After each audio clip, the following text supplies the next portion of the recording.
دین میں سہل ہے، بلکہ شاید مسئلہ اور پیچیدہ ہو جاتا ہے. بجائے اس کے کہ ہم بیٹھ کر بات کریں ان نکات پہ جسے آج ہم یہاں پر گفتگو کر رہے ہیں، سمجھنے کی کوشش کریں دین کیا کہتا ہے.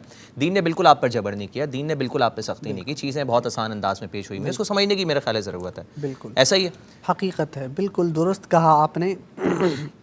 وہ میں ان اپنی بہنوں سے کرنا چاہتا ہوں کہ اسلام نے جبر نہیں کیا تم پر، تمہارا مقام بہت اونچا ہے، بہت اونچا. برابری نہیں، تم اوپر ہو، تمہارا مقام بہت اونچا ہے. تم ماں ہو، ماں کے قدموں تلے جنت. تم بیٹی ہو، تمہارے اوپر رحمت کا ہاتھ ہو، تمہارا مقام مردوں سے بھی اونچا.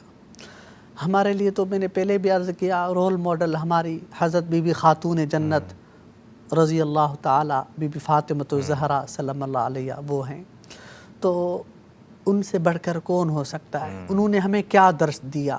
اور مشکل حالات میں بھی تو نے حجاب یا پردہ نہیں چھوڑا. پردہ نہیں چھوڑا، کبھی بھی پردہ نہیں چھوڑا. دکھی حالات میں، مشکل حالات میں بھی پردہ نہیں چھوڑا.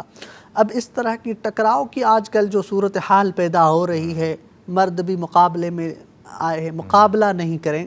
ہمیں چاہیے، ہمارے علماء کو بھی اس میں کردار ادا کرنا چاہیے کہ ایک تبلیغ کے ذریعے، ایک اچھی وعظ و نصیحت کے ذریعے ان کو سمجھایا جائے. ان کو، میری نوجوان نسل کو آج غلط راستے پہ چلایا جا رہا ہے. بہت دکھ ہوتا ہے، بہت تکلیف ہوتی ہے.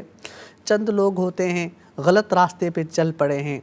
تمہارا مقام بہت اونچا ہے، میرا جسم میری مرضی، اس طرح کے نعروں سے پرہیز کی جائے.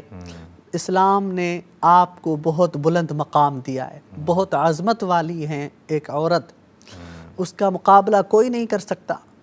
یہ تو بہت ہی عجیب بات لگتی ہے کہ مرد عورت ایک دوسرے سے دو بدو لڑائی کسی صورتحال.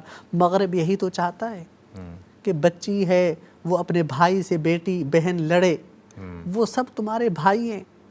ہاں، ان پہ جبر نہیں کیا جائے. اس ضمن میں کچھ باتیں مناسب ہیں، کچھ باتیں غلط.